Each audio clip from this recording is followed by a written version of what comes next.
Working with an enterprise client, 4 out of their 5 departments weren't ready to implement AI.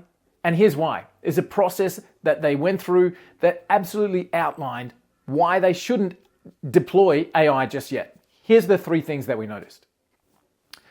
Number 1 is process clarity. Process clarity. Understanding exactly what we're doing step by step to deploy this AI systematically. And this isn't just about, hey, I wish I could use ChatGPT or Claude to rewrite my emails. No, this is about mapping the actual workflow of what happens day by day when anything that you're looking to do is being seen as a way forward with AI. Understanding the steps of the process is paramount, and mapping that process clarity is the first step to getting this right and getting a great ROI on AI. Number 2 on the list is data hygiene. Is the data clean? Is it accessible? And is it ready to be acted on? See, the problem is with AI, it just does what's in front of it.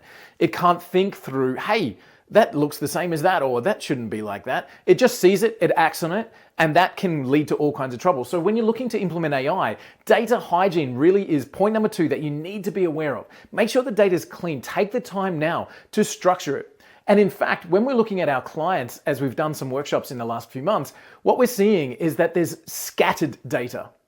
There's data in Google Drive, there's data in Outlook email folders, there's saved documents in local storage, there's all kinds of different places where data is. It might be in the CRM, it might be in spreadsheets, it could be absolutely anywhere. And if you're a company looking to implement AI over the next little while, one of the first things that you can do is start to organize the data that your company exists on now. Before any AI consultants walk in the door, that's a process that will save you heartache, failure of the AI deployment, and a lot of time and money later on. So work with the team. Where is the data kept? And making sure that it's kept in a centralized method. So whether that's cloud storage or local server storage or whatever that looks like, have everything laid out. Do your employees all have their own Google Drive system, or are they saving it in a company-wide file? This is not about personalized secrets, and in fact, in a corporate environment, that shouldn't be the case anyway. But anything that we touch from a business point of view, from a work point of view, should be centrally stored, should be accessible by the AI. And we need to look at data cleanup. If you've got ERP systems or you've got CRM programs that are existing in the company, one of the most valuable exercises you can do now is go through a data cleanup process to really make sure that this data is hygienic when we get there, so that the AI has some clean starting ground to work from. Again, AI only works on what it sees. If your data is messy and dirty, so will your results be, and your ROI gets destroyed. So, process clarity, understanding exactly the steps that anybody goes through on a workflow daily basis. Data cleanup, let's look at number 3. And the final one is change management. Does the team understand what's happening and why? This is the human element, right? So this is understanding and getting the team buy-in. A lot of team members, a lot of staff are concerned about AI because they think they're going to lose their job as a result. So this is about managing that change. What does it look like after we're done? How do we implement this in a way that enables, empowers, helps us move forward? There may well be headcount loss. Let's face that as a real fact. But this is about managing that change. So when we look at processes, this is systematic. When we look at data, this is static. But when we look at change management, this is real people with thoughts and feelings. But getting this as part of your rollout plan is essential. So understanding exactly how your people are feeling and working with them to implement these changes in their business.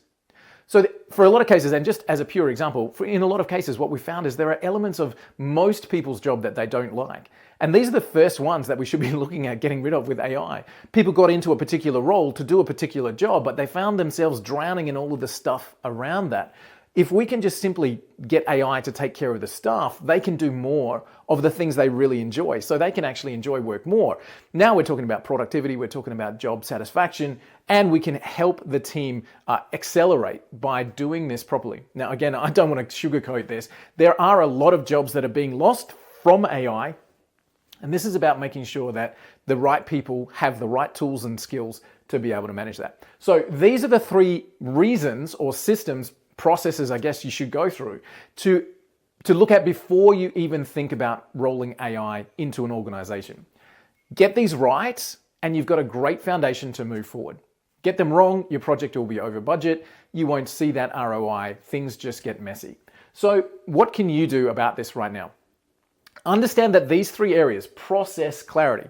Number 1, what does everyone do? How do they do it? What steps do they go through to achieve that? We've got a platform and a workshop that we run specifically on that because that sets the foundation for everything else. Data hygiene. Then it's what do we have already? How does it look? How does it work? What needs to change? And then the people side. What's this going to look like afterwards? What are we trying to achieve? Why? And how is this going to impact us moving forward? These are the project steps that you can take right now to make sure that you're engaging an AI change in the right way. Before you outline any money on a server infrastructure or a rollout plan of a particular brand or whatever that looks like, have a good understanding of these 3 points because that'll set you up for success.